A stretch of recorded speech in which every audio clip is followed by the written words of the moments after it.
দুর্গন্ধ। মেন ট্যাঙ্কিতে একটা বিড়াল পড়ে মরে পচে আছে। তা আমার সহসভাপতি সাহেব বলছে, বিবি আমাদের ট্যাপ মনে হয় ময়লা হয়ে গেছে, ট্যাপটা একটু পরিষ্কার করো।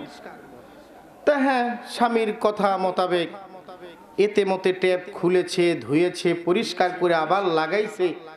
লাগানোর পরে দেখে আবার পানি গন্ধই আছে। তা আসলে এই ট্যাপ বারবার পরিষ্কার করলে গন্ধ যাবে না মেন ট্যাঙ্কিতে পরিষ্কার করতে হবে? মেন ট্যাঙ্কিতে পরিষ্কার করতে হবে। তা আমাদের মেন ট্যাঙ্কি সমস্যা, এই জন্য এই কয়েকজন লোক আপনারা যদি আজকে এই মাইকিং করেছে আমার ইয়াসিন ভাই, সুন্দর পরিবেশ দিয়েছেন, মাইক দিয়েছেন, আবার আমার এক দরদি ভাই ইউটিউবার ভাইও আসছেন। যদি এত কিছুই লাগতো না, দুটো পুলিশ যদি সকাল 10টার দিকে এলাকার ভিতরে ছেড়ে দেওয়া হতো, দুটো পুলিশ যে তোমরা মাগরিব থেকে ওখানে যদি উপস্থিত না থাকো, এই এলাকার মানুষের সন্ধ্যের পরিপেটন শুরু হয়ে যাবে। ইয়াসিন ভাই এখানে জায়গা দিতে পারতো? হ্যাঁ, কিন্তু আমাদের তো মেন ট্যাঙ্কিতে সমস্যা, এই জন্যই আমাদের এই অবস্থা।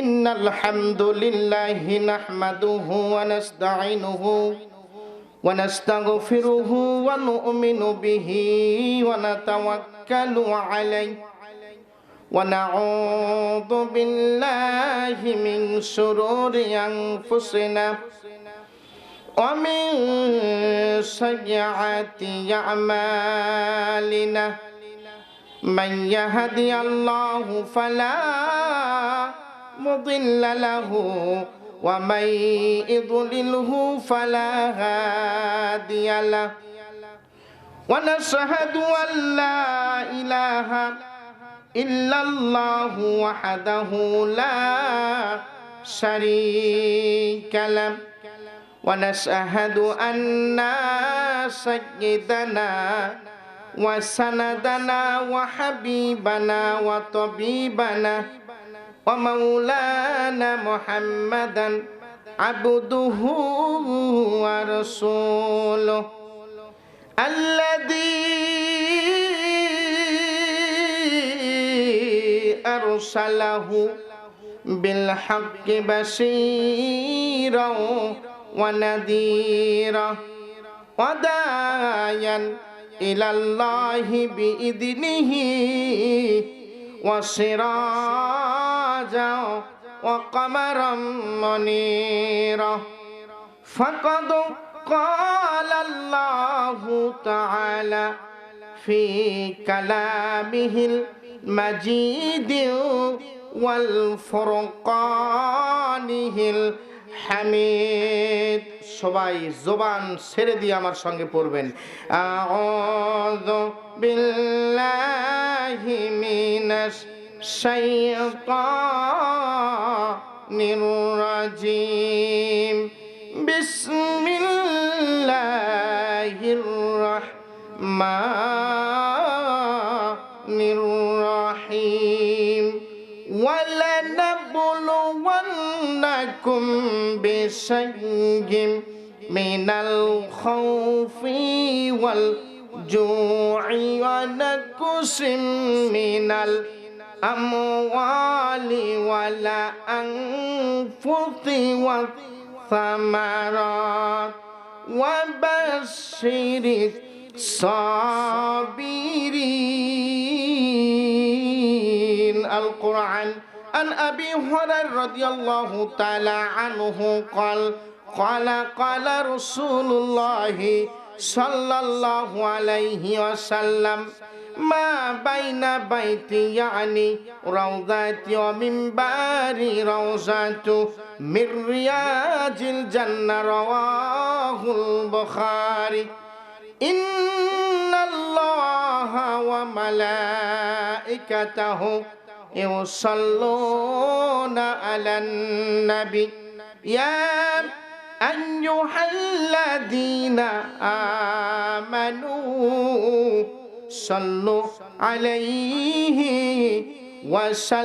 وسلموا تسليما اللهم صل على سيدنا مولانا محمد وعلى آله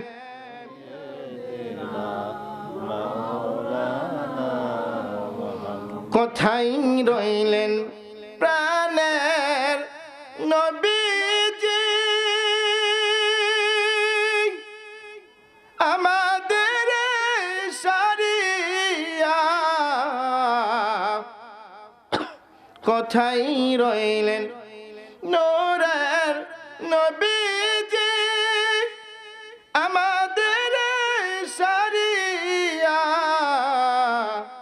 আপনি ব্যতীত কি লাভ হইবে এই পাপের ধরায় বাসিয়া আল্লাহুম্মা সাল্লি আলা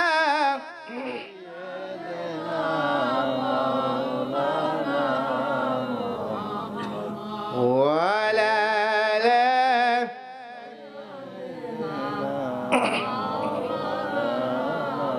বালাগুল উলাম বিকামালিহি কাশাফাত দুজা বিজামালিহি হাসনাতু জামিউ খিসালিহি সাল্লু আলাইহি ওয়া আলিহি লা ইলাহা ইল্লাল্লাহ জোরে লা ইলাহা ইল্লাল্লাহ আল্লাহু আল্লাহু আল্লাহ লা ইলাহা ইল্লাল্লাহ লা ইলাহা আসিয়া খেলে প্রেমের খেলা আসিয়া খেলে প্রেমের খেলা ফেরাউন দিল তারে কত জ্বালা আসমান থেকে আওয়াজ আসে আসমান থেকে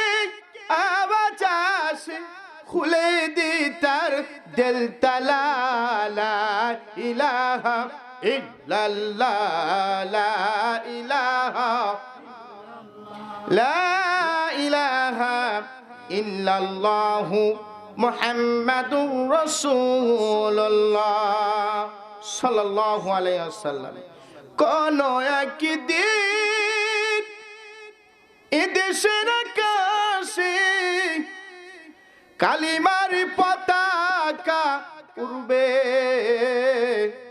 সেদিন সবাই কোরআনি বিধান পে দুঃখ বেদনায় ভুলবে সেদিন সবাই আল্লাহর বিধান পে দুঃখ বেদনায় ভুলবে লিল্লাহে তাকবীর আল্লাহু আকবার সূরে বলেন আশেপাশে যারা আছে মনে করে যাতে মন ভরে গেছে লিল্লাহে তাকবীর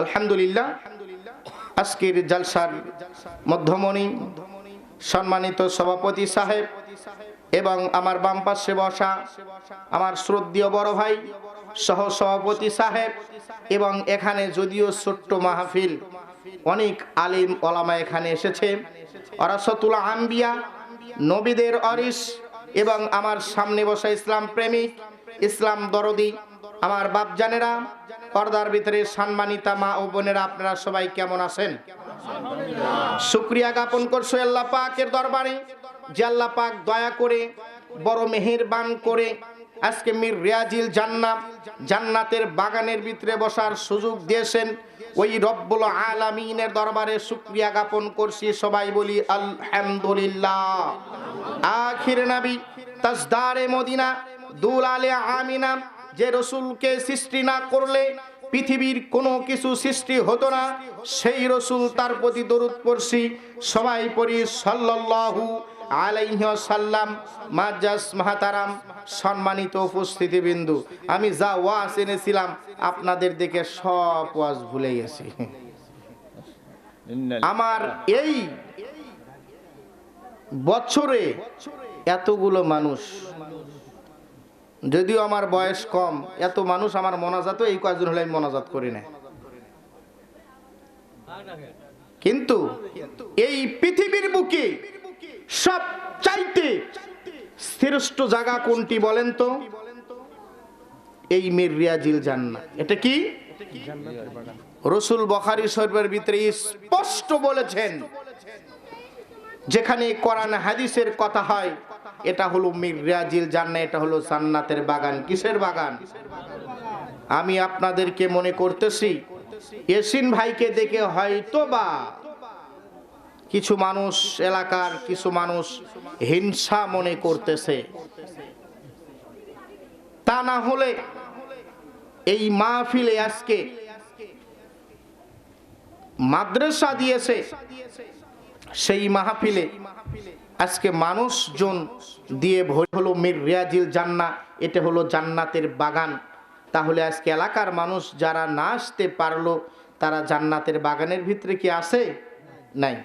তবে একটা কথা আমি আপনাদেরকে বলে যাই, সেই কথাটি হলো, আমি অনেক কষ্ট করে আপনাদের এখানে এসেছি, আমার দুঃখ লাগতেছে, বড় কষ্ট লাগতেছে।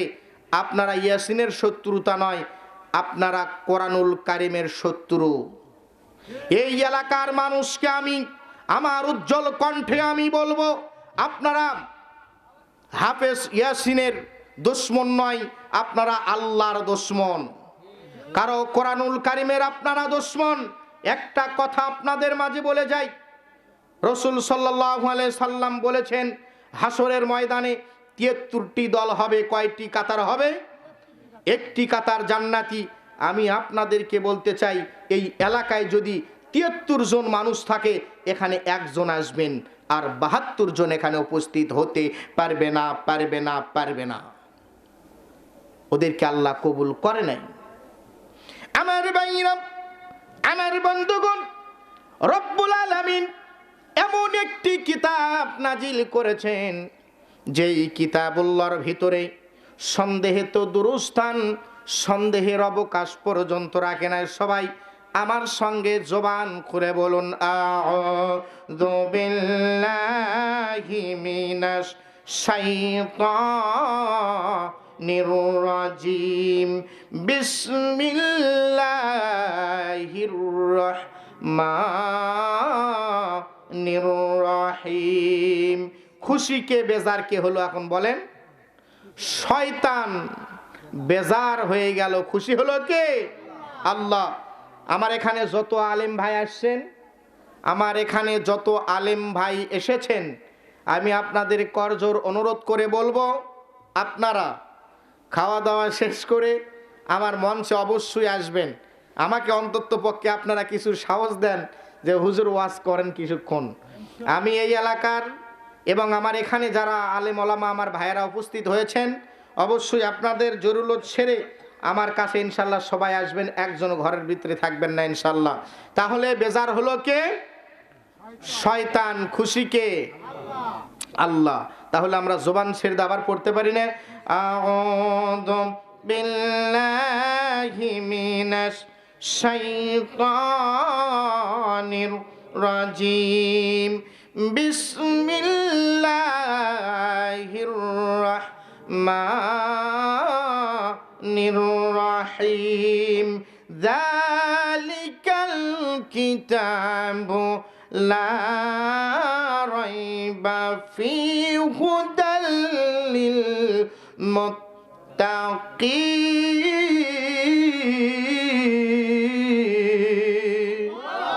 আরো জোরে।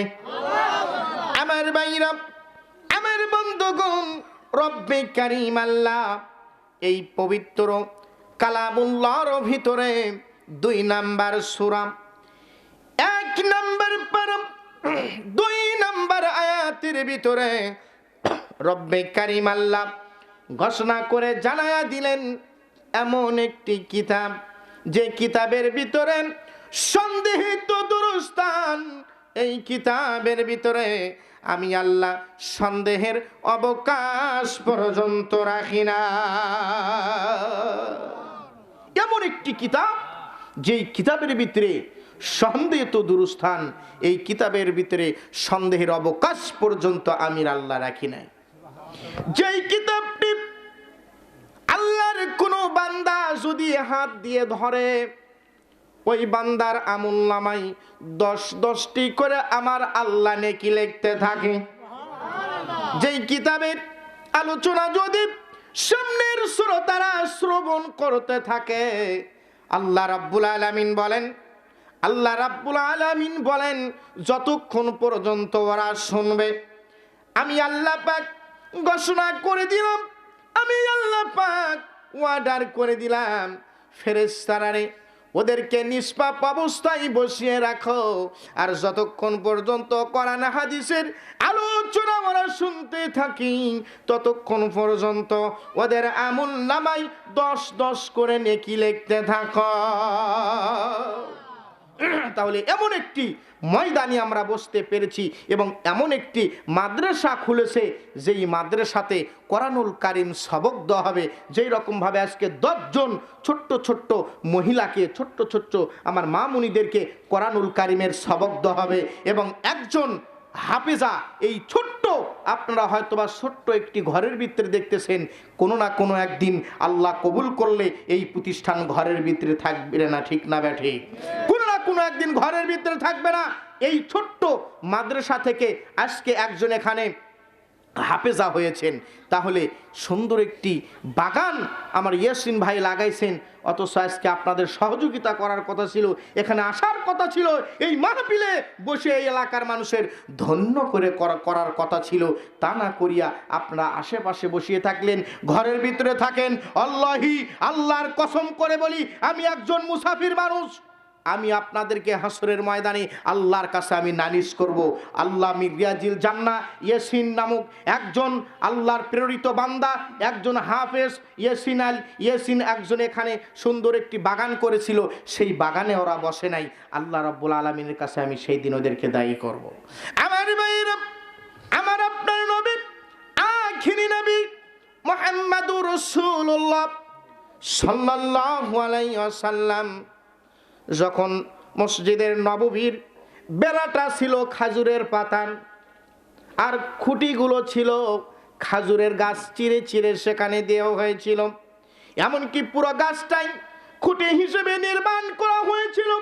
খাজুরের পাতার পাটির উপরে রসুলের সাহাবীরা নামাজ পড়তো এবং রাসূল সাল্লাল্লাহু আলাইহি ওয়াসাল্লাম সেখানে ইমামতি করতেন। ওই মসজিদের নববীর ভিতরে আখিরি নবী মুহাম্মাদুর রাসূলুল্লাহ সাল্লাল্লাহু আলাইহি ওয়াসাল্লাম যখন কোরআনুল কারীম তেলাওয়াত করতেন, গভীর রাত্রিতে নবীজি আমার তাহাজ্জুদের নামাজের সময়, রাসূল বলেছেন, এত আমি কোরআনুল কারীম তাহাজ্জুদের নামাজের সময় পড়েছি। রাসূল বলেছেন, সাহাবীরা প্রমাণ দিয়েছে, নবীজি দাঁড়িয়ে কোরআন তেলাওয়াত করতে করতে নবীজির পা মোবারক ফুলে যেত। ওই গভীর রাত্রিতে কাফের আবু জেহেল, উতবা সাহেবা, ইন্টারন্যাশনাল কাফের কিনা,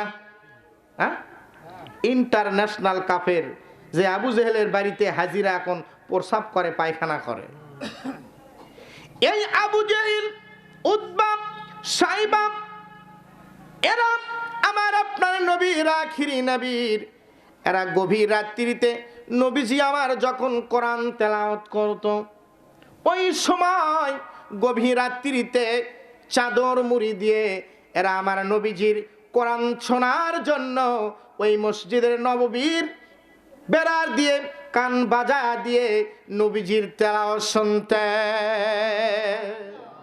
এরে কারা কারা শুনতেন?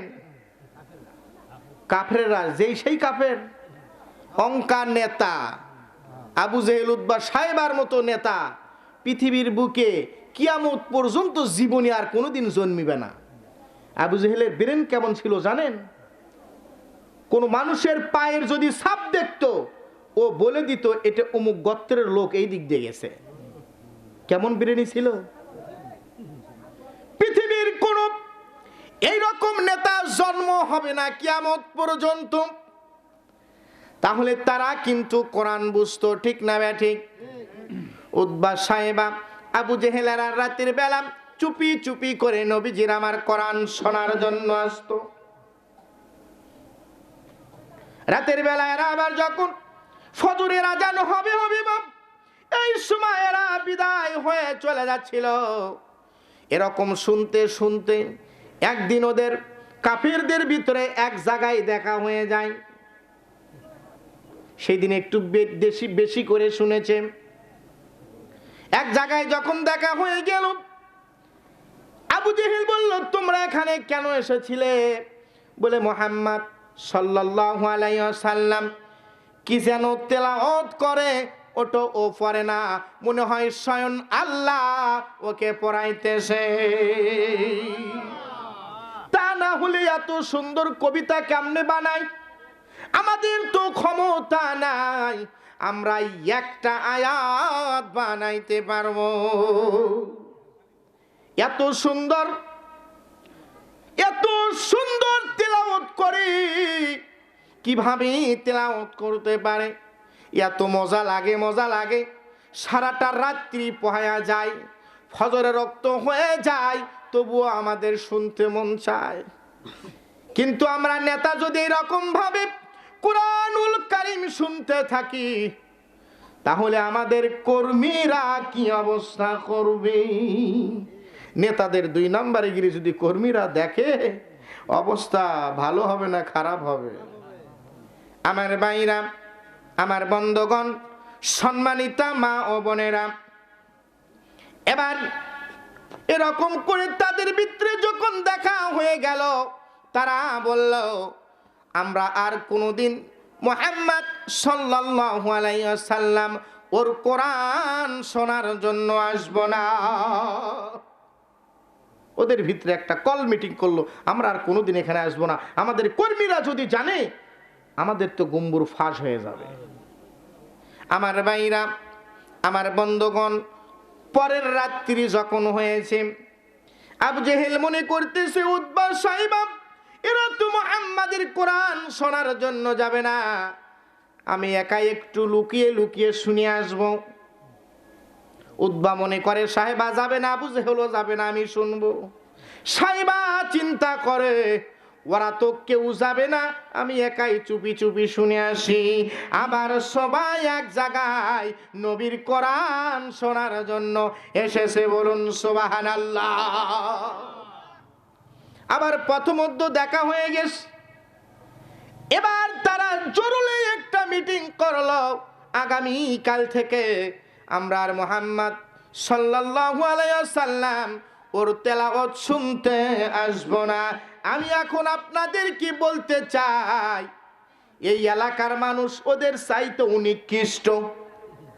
আমি আপনাদের কি আবারও বলতে চাই, কাফের আবু জেহেল উতবা সাহেবার চাইতে ওই এলাকার মানুষ নিকৃষ্ট। তার কারণ ওরা এত নিকৃষ্ট, এরপরও মুহাম্মদ সাল্লাল্লাহু আলাইহি ওয়াসাল্লামের কোরআন শোনার জন্য সুফিয়ে সুফিয়ে শুনতো। কিন্তু আজকে এই অত্র এলাকার মানুষ কোরআন শোনার জন্য আসলো না। এই অত্র এলাকার মানুষ কোরআন শোনার জন্য আসলো না। এখন আপনারাই বলুন, আবু জেহেলের চাইতে এই এলাকার মানুষ ভালো না খারাপ? ওয়াইদা কুরিয়াল কুরআনু ফাসতামিউ লাহুম ওয়া আনসিতু লাআল্লাকুম তুরহামুন।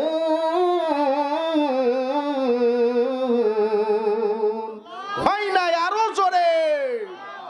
আমার ভাইরা, আমার বন্ধুগণ, রব্বে কারীম আল্লাহ তার কালামুল্লাহর ভিতরে আল্লাহ পাক চ্যালেঞ্জ করে জানায় দিলেন।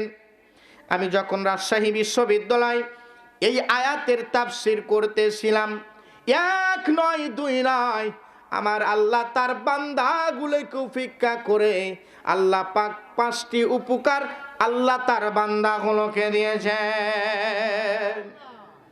কি উপকার দিয়েছেন শুনবেন।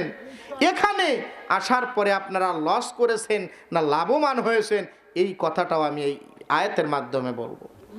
আমার ভাইরা, আয়াতের শানে নজরুলটা আপনাদের সামনে বলে নেই।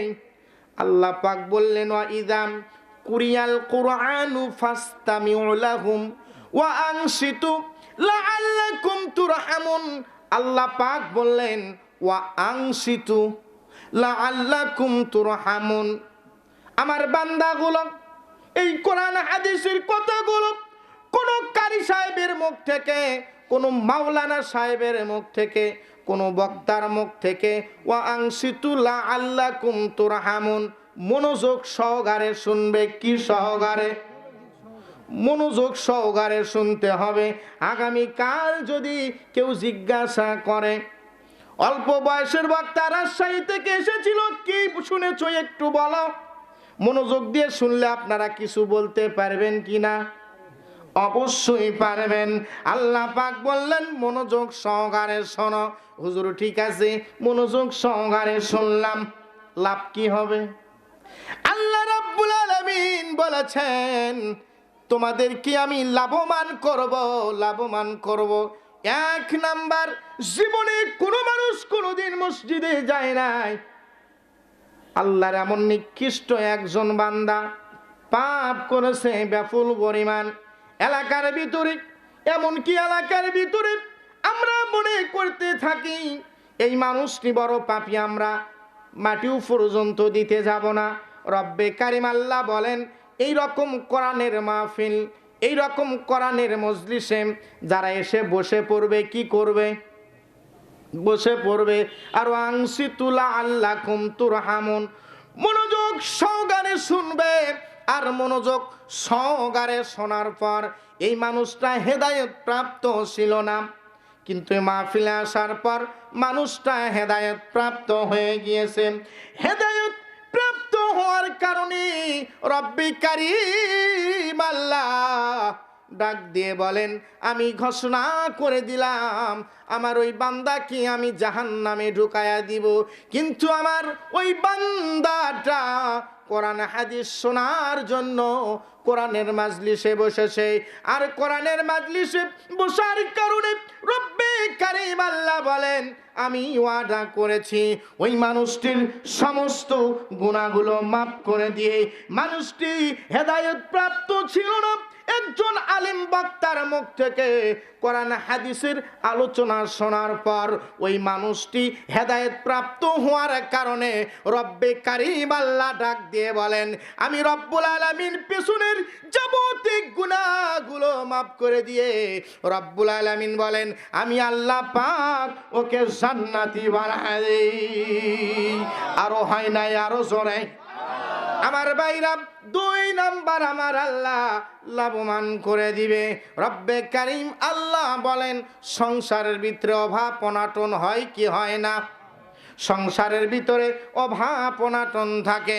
রব্বুল আলামিন বলেন এই রকম মজলিসে বসার কারণে ওই মানুষটা হেদায়েত প্রাপ্ত হয়ে যাওয়ার কারণে রব্বে কারীম আল্লাহ ডাক দিয়ে বলেন আমি ওয়াদা দিলাম, ওয়াদা দিলাম, ওয়াদা দিলাম, ঘোষণা করে দিলাম আমি আল্লাহ পাক ওই মানুষটা হেদায়েত প্রাপ্ত হওয়ার কারণে সংসারের ভিতরে অভাব অনাটনকে দূর করে দিয়ে ওর সংসারের ভিতরে আমি আল্লাহ শান্তি দিয়ে ভরপুর করে দেই। শুধু তাই নয়, দুনিয়ার জমিনে আমার আল্লাহ বলেন আমি কোনো বান্দা এবং বান্দিকে সন্তান দেই না, আবার কাউকে সন্তান দেই সেই মান আমার বান্দারা সন্তান নেয় না। রব্বে কারীম আল্লাহ ডাক দিয়ে বলেন আমার ওই বান্দাটা যদি হেদায়েত প্রাপ্ত হয়ে যায়, আমার ওই বান্দিটা যদি হেদায়েত প্রাপ্ত হয়ে যায়, আমি খুশি হইয়া রব্বুল আলামিন ডাক দিয়ে বলেন আমার ওই বান্দা বান্দিকে সন্তান দিয়ে ওদের কলিজাটা ঠান্ডা করে দেই। বলুন সুবহানাল্লাহ। আল্লাযীনা ইযা আসাবাতহুম মুসিবা ক্বালু ইন্না লিল্লাহি ওয়া ইন্না ইলাইহি রাজিউন।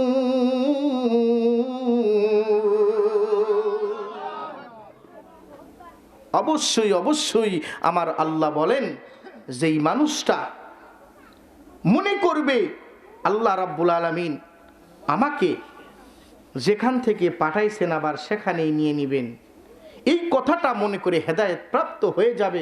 রব্বে কারিম আল্লাহ ডাক দিয়ে বলেন, অবশ্যই আমি তার সমস্ত আশাগুলো পূরণ করব। বলুন মারহাবা। আমার ভাইরা, আমার বন্ধুগণ, দুঃখের সাথে আমি আলোচনাগুলো করতেছিলাম, আমাকে এত খারাপ লেগেছে। আমার বড় আশা ছিল আমি যখন বাড়ি থেকে বের হয়েছি যে ওখানে মনে হয় মানুষজন ভরপুর হয়ে যাবে, এটা আমার একটা আশা ছিল। কিন্তু আমি অথচ আপনাদের এলাকায় পরিচিত না, এলাকায় কোনোদিন এই দিকে আসি নাই। আমার আলোচনাগুলো যদি গাইবান্ধা যান দেখবেন কত লোক, আমার ইউটিউবে সার্চ দিয়ে দেখবেন আমার মাহফিলগুলো কত লোক। এই জন্য আমি আপনাদেরকে করজোর অনুরোধ করে বলবো, ভাই এখনো সময় আছে। যারা আশেপাশে ঘোরাফেরা করছেন, মজলিসে এসে একটু বসে আপনারা ধন্য করেন এই মাহফিলটাকে। আমি মুসাফির, আপনাদের জন্য দোয়া করব ইনশাআল্লাহ। আমি আপনাদের সামনে যে আয়াত তেলাওয়াত করেছি, আয়াতকে সামনে নিয়ে সামন দিকে কিছু সময় আলোচনা করব।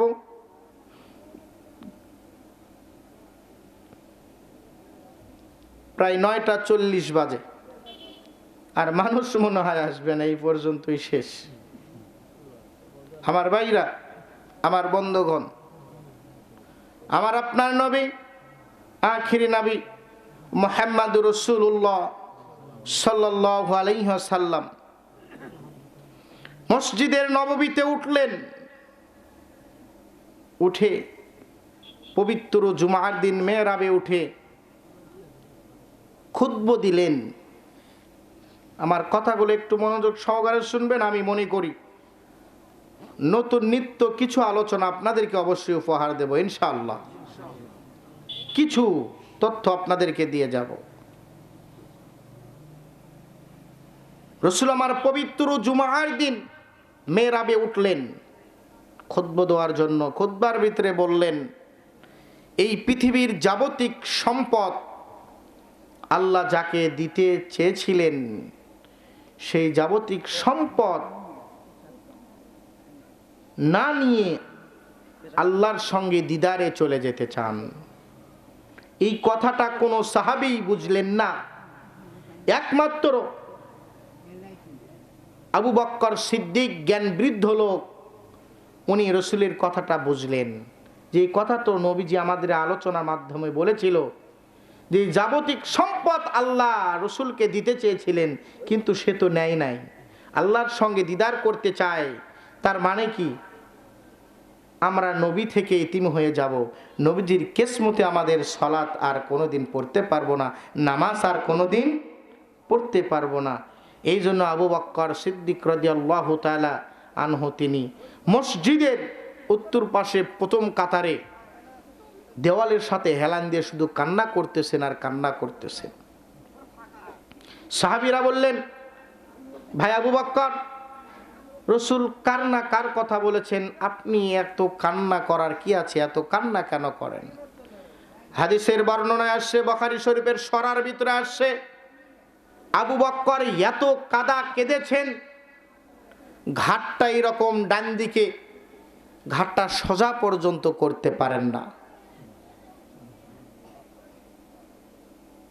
নবীজি আমার প্রচন্ড শরীরে জ্বর আসলেন, ওই অবস্থায় সালাত আদায় করতেছিলেন। আবার কামরার ভিতরে ঢুকতেছিলেন। নবীজি আমার এশারের সালাতের সময় হয়ে যাচ্ছে, নবীজির শরীরে প্রচন্ড জ্বর, কখনো হুঁশ হয় আবার বেহুশ হয়ে যাচ্ছে। এশারের সালাতের টাইম হয়ে যাচ্ছে, বেলাল আজান দিয়েছে, কিন্তু নবীজি মসজিদের নববীতে ঢুকতেছে না। সাহাবীরা এবার সবাই বুঝে গেলেন এবং চিন্তা করলেন, যেহেতু সালাতের সময় হচ্ছে, নবীজি আসলেন না, এখন সালাত কে পড়াইবে? সাহাবীরা ডাক দিয়ে বলেন, ভাই ওমর, এটা নামাজের টাইম, নামাজের সময় যদি পার হয়ে যায় আমরা বড় বিপদে পড়ে যাব। বুখারী শরীফের সূরার ভিতরে ঘটনাটি সুন্দরভাবে বর্ণনা করে দিয়েছেন। নবীজি আবার সালাতের সময় মসজিদে আর যেতে পারে না। ওমরকে সাহাবীরা বললেন, ভাই ওমর, আজকের ইমামতির দায়িত্বটা তুমি পালন করো। ওমর বললেন, ভাই সাহাবীরা রে, যেই জায়নামাজে নবীজি দাঁড়ায়া ইমামতি করেছে সেখানে আমি ওমরের মতো সাহাবী সেখানে দাঁড়াবো, এই যোগ্যতা আমি ওমর রাখি না। ওমর বলতেছে ওই যোগ্যতা আমার নাই, তবে একটা পরামর্শ দিতে পারি, ওখানে দাঁড়ানোর মতো যোগ্যতাকে, সেটা হলো আবু বকর সিদ্দিক রাদিয়াল্লাহু তাআলা আনহু। দুইজন সাহাবী আবু বকরের বগলের নিচে হাত দিলেন আর ধরে নিয়ে আসলেন, আবু বকরকে জায়নামাজে দাঁড়ায় দিলেন। কিন্তু আবু বকর রাদিয়াল্লাহু তাআলা আনহু মাথাটা ডান দিকে হারিয়ে গেছে, এই মাথাটা আর সোজা করতে পারে না, ঘাড়টা আর সোজা করতে পারে না। সাহাবীরা কানের কাছে গিয়ে বললেন, ভাই আবু বকর, এটা অন্য কোনো বিষয় নয়, এটা হলো নামাজের বিষয়, সময় যদি পার হয়ে যায় আমরা বড় বিপদে পড়ে যাব, তুমি নামাজ শুরু করে দাও। আবু বকর বললেন, ভাই ওমর, যেহেতু তুমি আজকে ইমামতির দায়িত্বটা পালন করলে না, তাহলে অন্তত পক্ষে মুয়াজ্জিনের দায়িত্বটা পালন করো। ওমর রাদিয়াল্লাহু তাআলা আনহু আমার দিকে তাকান। ওমর রাদিয়াল্লাহু তাআলা আনহু তিনি আকামত দিচ্ছিলেন, আল্লাহু আকবার, আল্লাহু আকবার, আশহাদু আল্লা ইলাহা ইল্লাল্লাহ বলেছেন, আশহাদু আন্না মুহাম্মাদার রাসূলুল্লাহ। এই শব্দটা পড়তে পড়তে নবীজি আমার সাহাবী নবীর কামরার দিকে হয়ে গেছে, আর চিৎকার করে বলে, নবীর সাহাবীরা রে, কার জন্য পড়ব আশহাদু আন্না মুহাম্মাদার রাসূলুল্লাহ? যে নবীজি আমাদের মাঝে উপস্থিত নয়, কার জন্য পড়ব? হাদিসের বর্ণনায় আসছে, ওমরের মুখটার পশ্চিম দিকে নাই, ওমরের মুখটা রাসূলের কামরার দিকে হয়েছে, ঘরের দিকে হয়ে গেছে।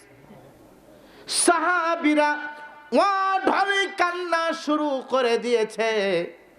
সাহাবীরা কাঁদতেছে, মসজিদের নববীর ভিতরে কান্নার রোল পড়ে গেছে। আমার আপনার নবী কান্নার সাউন্ড দেখিয়া নবীজির আমার হুঁশ যখন ফিরে আসলেন, আয়েশা রাদিয়াল্লাহু তাআলা আনহার এই উরুর উপরে নবীজির আমার মাথা মোবারক ছিলেন।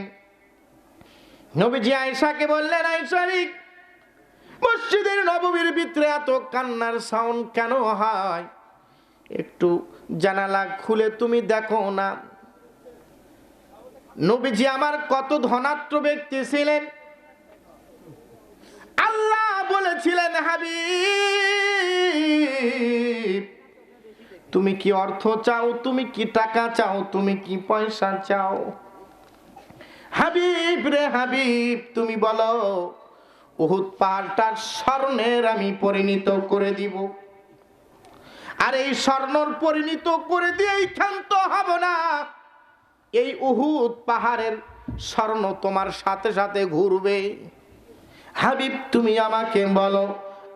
আখিরি নবী বললেন, আল্লাহ গো, আমি অত দামি হতে চাই না। সেই আখিরি নবী মুহাম্মাদুর রাসূলুল্লাহ সাল্লাল্লাহু আলাইহি ওয়াসাল্লাম ওনার ঘরের জানালা ছিলেন, আর জানালাটা খাজুরের পাতার ছিলেন। কিসের ছিলেন? আর এখন আমাদের এখন যদি টিনের বাড়ি হয়, আমাদের দরকার পাকা বাড়ি। আর পাকা বাড়ি করলে ছাদ ঢালাই, ঠিক না ব্যাঠিক? একতলা হলে আমরা দোতলার চিন্তা করি। কিন্তু নবীজি আমার, তার বিবি আয়েশা রাদিয়াল্লাহু তাআলা আনহা, তিনি খাজুরের পাতার জানালাটা খুলে দেখলেন তার বাবার ইমামতিতে রাসূলের সাহাবীরা কাতারে নামাজ আদায় করছে। হাবিব আমার বললেন, বিবি রে, ফাতিমাকে ডাক দাও, আমাকে ধরো, একটু বাহিরে গিয়ে আমি আমার সাহাবীদের নামাজের দৃশ্যটা দেখতে চাই। নবীজিকে আমার নিয়ে যাওয়া হলো। নবীজি আমার চক্ষুটা খুলতে পারে না, ডান চোখটা বেশি পরিমাণ ফুলে গেছে। খাদিজাতুল কুবরা রাদিয়াল্লাহু তাআলা আনহা কিছুদিন পর বিদায় হয়ে গেলেন। কথা মোতাবেক গোসল করাইলেন, কাপড় পরিধান করে দিলেন। জানাজার শেষ হয়ে গেল। কবরে যখন ঢুকায় দিবেন, নবীজি আমার কবরের ভিতরে দিয়ে দিলেন। রাসূলের চোখ দিয়ে পানি পড়তেছে, আর আল্লাহকে ডাক দিয়ে বলে, আল্লাহ, আমি আমার বিবির উপরে খুশি হয়ে গেলাম। আল্লাহ, তুমিও আমার খাদিজাতুল কুবরার উপরে খুশি হয়ে যাও। আমি যখন কালেমার দাওয়াত দিতে যেতাম, কাফের বেঈমানেরা আমাকে তুই আঘাত করতো। যত রাত্রিতেই বাড়িতে ফিরি না কেন, একটা ডাকের বেশি দুটি ডাক দিতে হয় না। আর এখনকার বিবিরা লাখ ডাকায়া ডাকায়া ঘুমায় যায়, ডাকতে ডাকতে জীবন চলে যায়, বিবিরা দরজা খোলে না। খাদিজাতুল কুবরা রাদিয়াল্লাহু তাআলা আনহা, তিনি বলেন, তুমি কি ঘুমাও না? রাসূল বলতেছেন, তুমি কি ঘুমাও না? একটি হাদিসের বর্ণনায় আসছেন, খাদিজাতুল কুবরা বলেন, ইয়া রাসূলুল্লাহ, হাবিব গো, আপনি যখন রাতের বেলা ইসলামের জন্য দাওয়াত নিয়ে যান, ওই টাইমে আমি কোনোদিন ঘুমাই না। আমি দরজার সঙ্গে হেলান দিয়ে দাঁড়ায়া দাঁড়ায়া রাত্রি কেটে দেই। নবীজি আমার খুশি হয়ে গেলেন, আল্লাহকে ডাক দিয়ে বলেন, আল্লাহ গো, আমার খাদিজাতুল কুবরা আমার জন্য এমন কষ্ট করেছেন। আল্লাহ, তুমি আমার খাদিজার উপরে খুশি হয়ে যাও। লা ইলাহা ইল্লাল্লাহ, জোরে লা ইলাহা। আমাদের যুবক ভাইরা মোটর সাইকেলের পেছনে বিবিকে নিয়ে যায়, এমন উলঙ্গ অবস্থায় নিয়ে যায়, রাস্তাতে মুসি দেখেন না, কি সেলাই করে? জুতা সেলাই করে। ওই মুসিও ওই যুবকের বইয়ের দিকে তাকিয়ে দেখে, হাইরে মাল গেল। ওই মুসি পর্যন্ত ডাক দিয়ে আর একজনকে দেখায়, দেখো মুসলমানের বাচ্চা মোটর সাইকেলের পেছনে কেমন করে বিবিকে নিয়ে যায়। সব কিছু দেখা যায়। ওই মুসি পর্যন্ত বলতে থাকে, হাইরে মাল গেল রে। আমি আপনাদের কি বলবো, আপনার বিবিকে আপনি দেখবেন না দেখায়া, একজন মুসিকে পর্যন্ত আপনার বইয়ের সব কিছু দেখাইলে। আমার ভাইরা, আমার বন্ধুগণ, আমার আখিরি নবী মুহাম্মদুর রাসূলুল্লাহ সাল্লাল্লাহু আলাইহি ওয়াসাল্লাম হাদিসের বর্ণনায় বলছেন, আমি মাকে ওই রকম ভাবে সম্মান করতাম আল্লাহ পাক রব্বুল আলামিন কোরআনুল কারীমের ভিতরে বলছেন, পর্দার ভিতরে সূরা নিসার ভিতরে মা বোনদেরকে নিয়ে ডিটেইলস আলোচনা আমি আল্লাহ করেছি। তোমাদেরকে আমি পর্দায় থাকতে বললাম, তোমাদের মান বাড়ায়া দিলাম, তোমাদের মান আমি বাড়ায়া দিলাম। সেই রকম ভাবে কলা চেনেন কি? কলা, আটা কলা, গাও খসখসা কিনা? আটা কলার গাও খসখসা। একজন বেকুব বউ বলছে, কলা যদি তুমি ছিলে নিয়ে যাও তাহলে সিলসিলা হবে আর বিক্রি তোমার ভালো হবে। কলা ছিলে নিয়ে চলে গেছে বাজারে। আল্লাহর কি কাম, যেই পাশে বসেছে সামন থেকে বাতাস আসতেছে, ধুলোবালিগুলো কলা সব কিছু একটিয়ে ধরেছে। মানুষগুলো কলার দিকে তাকায় আর হাসে আর যায়। কলা ফিরে বাড়িতে নিয়ে গেছে। বাড়িতে নিয়ে গিয়ে বিবিকে বলছে, বিবি তুমি কেমন কলা দিলা, কেমন কলা দিলা? মানুষগুলো দেখে আর হাসে। বিবি বলছে, এবার তুমি কলা নিয়ে যাবা আর বলবা যে কলা নিবে তাকে 1 দিরহাম করে ফিরি দেওয়া হবে। দিরহাম নিয়ে গেছেন। কিছুক্ষণের মধ্যে দেখে কলা সাপ। এখন আপনারা বুঝে নেন, আমি আর ওয়াজ করব না। আমার ভাইরা, সেই রব্বে কারীম আল্লাহ ডাক দিয়ে বললেন, পবিত্র কালামুল্লাহর ভিতরে আল্লাহ রাব্বুল আলামিন বললেন, তোমরা মা বাবার খেদমত করো। প্রসিদ্ধ একটি হাদিসের বর্ণনায় আসছে, প্রসিদ্ধ একটি হাদিসের বর্ণনায় আসছে, নাম হলো শিবলি লুমানি রাহমাতুল্লাহ আলাইহি। নাম কি? একজন আল্লাহর ওলি শিবলি লুমানি রাহমাতুল্লাহ আলাইহি ঘটনাটি সুন্দর করে বর্ণনা করেছেন। এই শিবলি লুমানি রাহমাতুল্লাহ আলাইহি ঘটনাটি লিখেছেন। শিবলির সময় তিনি 1 নয় 2 নয় 4 বার হজে গেলেন। কয়বার? 4 বার হজে গেলেন। 4 বার হজে যাওয়ার পর শিবলি লুমানি দেখলেন মাকামে ইব্রাহিমের মাঝখানে এখন সেই রকম ভিড়, তখন ভিড় ছিল না। ওই মাকামে ইব্রাহিমের মাঝখানে একজন ব্যক্তির 2টি পা নাই, চক্ষু 2টি নাই, ওই অন্ধ পা নাই, শুধু আল্লাহর জিকির করে। কার জিকির? আল্লাহর জিকির করে। শিবলি লুমানি বললেন, 3 বার গেলাম তাও দেখলাম, 4 বার আসলাম তাও দেখলাম। এবার তিনি ওই অন্ধ লোককে জিজ্ঞাসা করছে, সালাম দিয়েছেন, আসসালামু আলাইকুম ওয়া রাহমাতুল্লাহ। অন্ধ লোক সালাম নিছেন, নিয়ে বলছেন, আপনি কে গো? 4 বছর হলে আমি দেখতে পাই এই মাকামে ইব্রাহিমের মাঝখানে তুমি আল্লাহর জিকির করো। আমার ভাইরা, আমার বন্ধুগণ, ঘটনাটি মনোযোগ সহকারে শুনুন। এবার শিবলি লুমানিকে অন্ধ লোক বলছে, আপনি কে? বলে, আমি শিবলি লুমানি রাহমাতুল্লাহ আলাইহি। এই কথা শোনার পর এবার অন্ধ লোক বলছে, আপনার বড় খ্যাতি আছে, আপনার বড় সুনাম আছে, আমার মনের কথাগুলো আপনার কাছে আমি বলতে পারি। বলে, বলো। শিবলি লুমানি রাহমাতুল্লাহ আলাইহি অন্ধর কিচ্ছেগুলো শুনছেন। অন্ধ বলছেন, আমার বয়স যখন 7 থেকে 8 বছর, আমার বাবা একজন কাঠুরিয়া ছিলেন। আমার বাবা মারা যান। আমার মা আর দ্বিতীয় বিবাহ বসেন নাই। মানুষের বাড়ি কাজ করিয়া করিয়া আমাকে খাওয়াইয়া খাওয়াইয়া বড় করেছেন। একজন সন্তানকে মা বাবা কিন্তু 25 থেকে 30 বছর পর্যন্ত তার আসলের নেশে আগলিয়ে রাখে। ঠিক না ঠিক?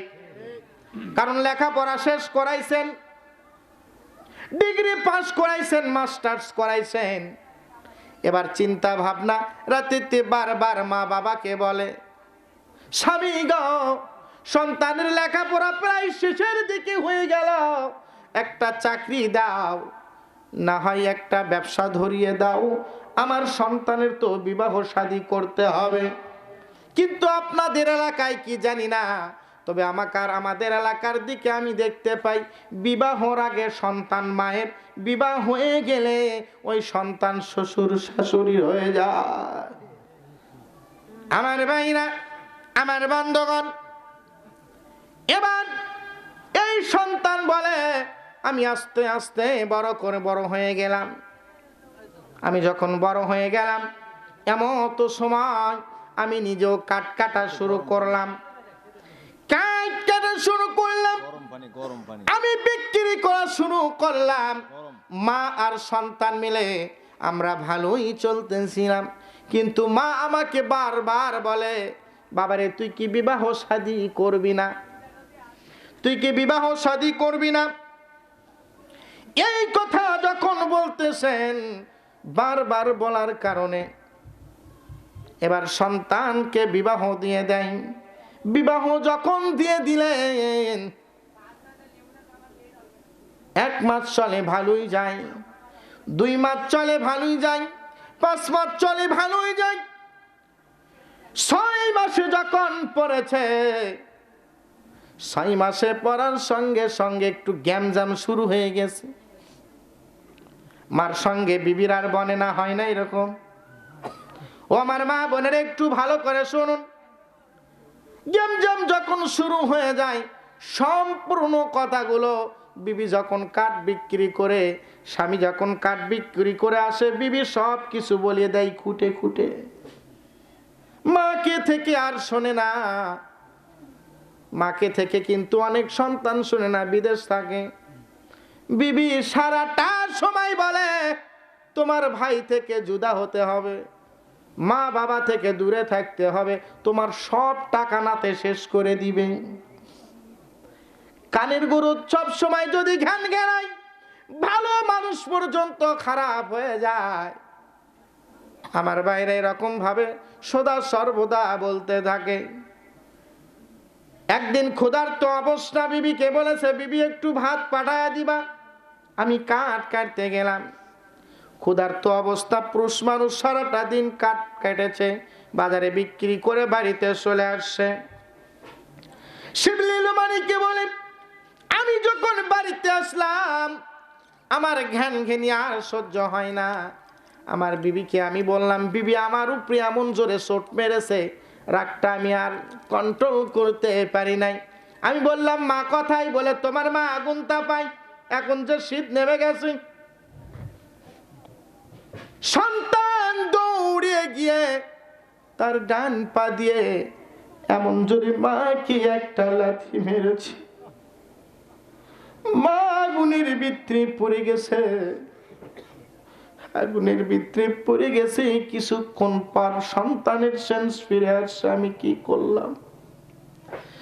সন্তান দৌড়িয়ে গিয়ে মাকে তুলিয়ে দেখে মার বেছে নাই। আমার ভাইরা, দুনিয়াতে যার মা বেঁচে আছে সে মার মর্যাদা বোঝে। ছোটবেলায় দেখেছি মারা আসলের নিচে করে অন্যর বাড়িতে বেড়াতে গেলে পিঠে যদি খাবার দিয়েছে, মারা ওই পিঠেটা চুলের নিচে করে নিয়ে এসে নিজে না খাইয়া সন্তানকে দিয়েছে। ঠিক না বেঠি? মাওলানা হায়দার আলী ফোদা বক্তা সাহেব এসে গেছে, একটু ঘোষণা। আমার ভাইরা, আমার বন্ধুগণ, তাহলে আপনারাই বলুন, সেই আদরের মা যাদের কবরে ঘুমিয়ে গেছেন, ওরা আপনাদের থেকে কোনো টাকা চাই না, টাকা চাই, খাবার চাই না, পয়সা চাই না, কোনো কিছু চাই না। আমাদের কারো বাবা নাই, কারো মা নাই, এরকম বেয়াদবি হয়ে গেছে। এখন আপনারাই কি করতে পারেন? রব্বে কারীম আল্লাহ ডাক দিয়ে বলেন, ওদের জন্য সদকায়ে জারিয়া হিসেবে তোমরা দান করতে থাকো, কিয়ামত পর্যন্ত ওদের কবরে সওয়াব যেতে থাকবে। বলুন সুবহানাল্লাহ। তোরা দে রে যাকাত, তোরা দে রে ওসর, তোরা দে রে যাকাত, তোরা দে রে ওসর। আমার ভাইরা, আমার বন্ধুগণ, তাহলে আমি আপনাদেরকে বলবো, এই মাহফিলটা প্রতি বছরে হোক, এটা কি আপনারা চান? জোরে বলেন। এবং এই মাদ্রাসা সুন্দরভাবে হোক, আগামীতে ইয়াসিন ভাইয়ের হাফিজি মাদ্রাসা সুন্দরভাবে হোক, এটা কি আপনারা চান?